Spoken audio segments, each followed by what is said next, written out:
Ka diçka aty, sepse nuk është e papranueshme në për vendet e ndryshme të botës, po bie çmimi i energjisë elektrike. Për shkakun që rastin konkret e kemi në Zvicër që është zvogluar nga 1 janari të këtij viti domethënë për 10%, ndërsa Kosova shkon në rritje të çmimit të energjisë elektrike. Kur e dim që Kosova ka resurse të burimit, apo të shfrytëzimit të burimeve natyrore, siç është edhe dielli, të prodhimit të energjisë elektrike, edhe në njëjtën kohë edhe si shfrytëzim për momentin, derisa të dalë drejt energjisë ripërtërishme me shfrytëzu thëngjillin.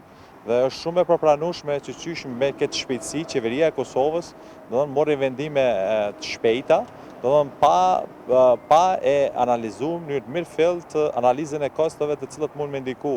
Shembull konkret e kemi rastin konkret të një kompanie prodhuese të cilët ka ndodhur ka arrit 4 herë më shumë çmimi i energjisë elektrike. Dhe ta shtrohet një pyetje, a i kemi kushtet që bizneset e Kosovës të kenë rritje kostos operative?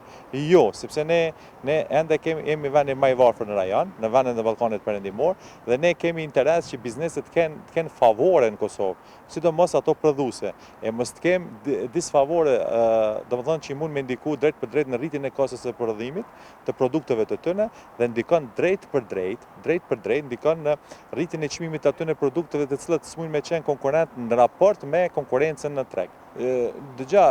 Mungesa e transparencës dhe llogaridhënies ka shku deri në këtë pikë që prokuroria ka hapësirë dhe mundësi që të paktën të kenë gjetje të jashtëzakonshme aty. A do të ketë, sepse unë mendoj që Kosova ka një ekip, një grup, mos ta quaj kështu grup kriminal të ekonomisë, të cilat ndërthurën me çmimin e energjisë elektrike. Është e papranueshme qysh me na kushtu neve çmimin e energjisë elektrike, çmimit të energjisë elektrike mashtrat se në vendet e rajonit. Shembull konkret, në çmimin e energjisë elektrike me çmime të larta, sidomos kur kalon mbi 800 kW, e kemi çmimin më të lartë se sa Suedia. Shiko, paramendoj çfarë standardi të jetesës ka Suedia, një standard dhe mirëqenie socio-ekonomike më të mirë pothuajse në botë, dhe ne, çmimin e energjisë elektrike kemi më të lartë se ta. Një shembull tjetër për e marr është që rroga mesatare në Kosovë në raport me rajonet është më e ulta, rroga ndes minimale, ndes mesatare. Ndërsa çmimi, imagjino, nëse i ki një çift që shkojmë me një rrogë mesatare të Kosovës, dikun arrin 20 deri 25% me pagu faturën e energjisë elektrike. Atëherë si shtrohet një pyetje, si mund me përballu këtë kostot shpenzimeve familjare të cilat ndikojnë drejt për drejt në uljen e cilësisë së jetesës për qytetar. Sepse në vendet e rajonit, në vendet e botës zhvillume, kjo kosto e çmimit të energjisë elektrike duhet me shku 2.5 deri në 5% të pagës, po jo 25% të pagës. Dhe ne e dim që shumica e qytetarëve kosovar nxehen, ngrohen me energji elektrike.